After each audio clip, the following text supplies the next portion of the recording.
Makanya saya punya teman itu kurang ajarnya Masya Allah. Kalau tes ditanya rukun Islam berapa, nawakidul wudhu berapa, muftitatus sholat berapa, semuanya dijawab la ilaha illallah. Terakhir ditulis kafir Pak, sama nyalahno iki. Nyalahno la ilaha illallah kafir apa enggak? Gurunya bingung kan akhir. Di ek iku la ilaha illallah kok di ek. Akhirnya bocah diceluk, "Cung maksudem piye? Mun sampean wani ngeek Pak, kafir Pak." Akhirnya sugahno ribet-ribet.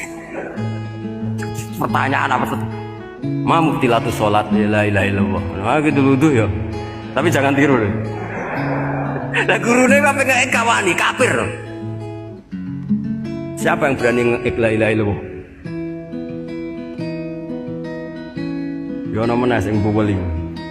Angin belinge disurati wong tuane. Kalau nu mondok sarang era kuno, jadi ijek lugu wong. Surati wong tuane, kowe gak susah, wong tuamu disurati. Tenang ya Gus, bapakku buta huruf. Jadi Gus disurati, gak ngefek wong bapaknya buta huruf. Nah, di Islam, saya ulang lagi di Islam. Dengan tanda kutip kesalahan-kesalahan kecil gini, itu zaman Nabi, sahabatnya Nabi, itu kabeh udah berkah. Makanya nggak ada ilmu sebarokah kayak zaman Nabi. Wong goblok wae dadi berkah. Sampai Nabi ngendikan aksaru ahlil jannah al-bulu, akeh-akeh penduduk swarga iku wong goblok. Mergo wong goblok iku piye? Apa dimangkeli iku ya gaweane pangeran. Nabi itu pernah disomasi wong goblok. Itu ya piye? Nabi kan cerita kiamat tuh gini. Yang kemarin nggak jadi itu. Kiamat di Indonesia kan berapa kali ya? 999 terus 2000 berapa? 12 terus Jumat apa kan sering mau ada kiamat tuh. Saya sering ditanya tamu, "Gus, entah ini kiamat teng putih, entah ini nengene barang aku aneh-aneh." Ngkarwan layak lamuha illahu bokas pakas. Nak misalnya tenan piye Gus? Ya tenan sing entek gue se, enak aku gak. Wah, sesuk tajak ngenteni kiamat ora sida kiamat. Aneh-aneh. Saya ulang lagi. Ketika Nabi cerita dasarnya kiamat itu sahabat itu nggak mikir, padahal mereka orang-orang pinter. Si mikir wong desa, Mas. Ya Rasulullah mata sa'ah, engkau itu cerita kiamat terus tapi nggak jelas tanggalnya. Lalu itu kapan? Wah kaget sahabat, oh, pinter juga. Kalau cerita itu ada tanggalnya dong. Ini kan cerita terus tapi nggak jelas tanggalnya. Apa diamuk wong desa? Orang diamuk mangkelno. Nabi meneruskan tentang ahwalil kiamah, masih nerangkan ahwalil kiamah. Dibaleni lagi. Ya Rasulullah mata sa'ah. Lalu kiamat itu kapan? Kulo lah kadang dadi wong pinter nggih nyesal. Ribet. Dikongkonan dikongkon Pak Najib barang ini gara-gara pinter. Padahal engko ya wong bodho lah mlebu swarga, ribet kan?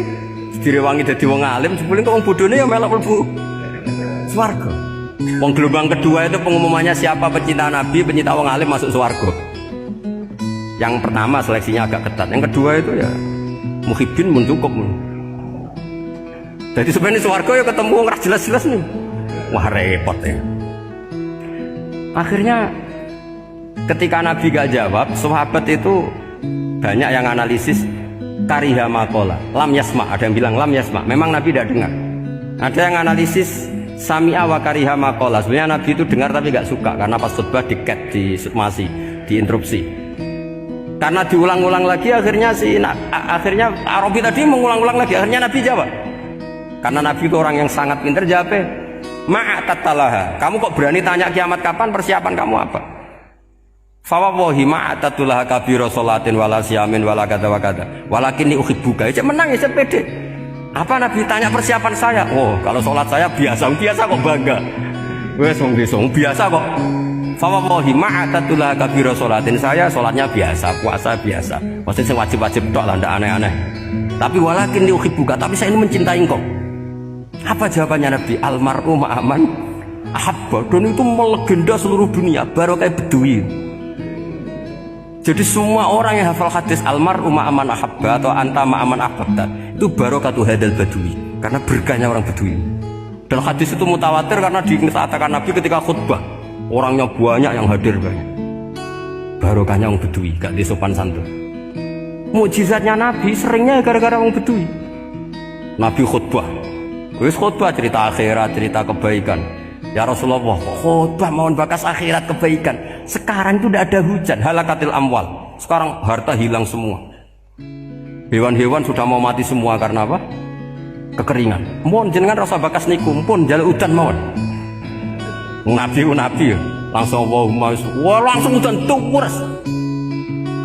Nak jare ulama lah mbok Nabi berodok gelos putih udan seminggu nganti akhirnya sapi ini iku gak mati krana kehausan tapi kelentir.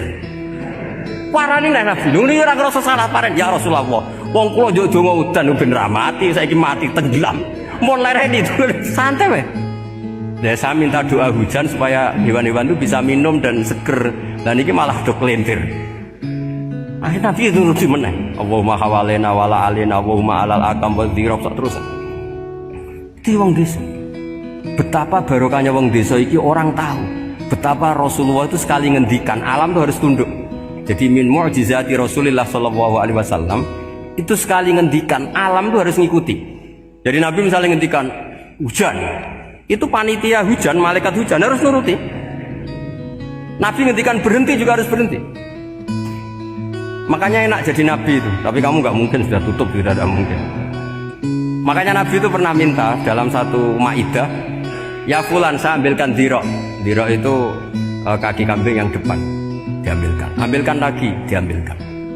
Ambilkan lagi ya Rasulullah, bukankah kambing hanya punya dirok dua, kaki depan dua? Andaikan kamu bilang iya, maka akan ada selalu selalu ada dirok selagi aku minta-minta. Karena alam ini akan mengikuti. Jadi Nabi misalnya mau dahar gitu ya, kok Nabi ngendikan ya Jabir ini jangan kamu entas, yang entas harus saya. Ini cukup untuk makan orang banyak. Nabi sekali ngendikan cukup. Nasi ini punya konstitusi, harus cukup. Karena Nabi ngendikan cukup. Itu hebatnya Nabi. Beliau punya spesial.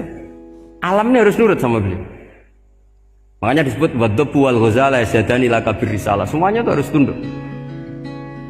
Nah, akhirnya syafaat-syafaatnya Nabi itu gara-gara wong desa-desa. Saya itu pengagum wong bodoh ya, termasuk hadisul araf itu. Ada orang desa tanya, ya Rasulullah nanti kalau saya mati itu yang ngisap siapa ya? Allah ya. Wah bagus lah, terus langsung mulai.